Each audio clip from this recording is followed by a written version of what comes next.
যে টাকাটাগুলো এগুলো রিপ্লে দেখাচ্ছি আমি। এই টাকাটা চুরি করলো স্টেট ব্যাংকের মালদা ব্রাঞ্চ থেকে, টাকাটা চুরি করলো এই চোর। স্টেট ব্যাংকের মালদা ব্রাঞ্চ, মালদা ডিস্ট্রিক্টের সবচেয়ে বড় ব্রাঞ্চ মালদা ব্রাঞ্চ।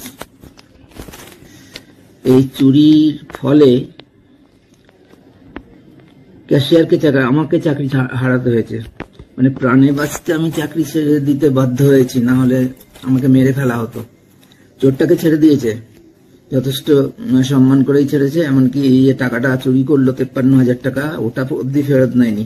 ওই টাকাটা আমার, এবং আমাকে ফেরত দেওয়ার কথা ছিল উদ্ধার করে।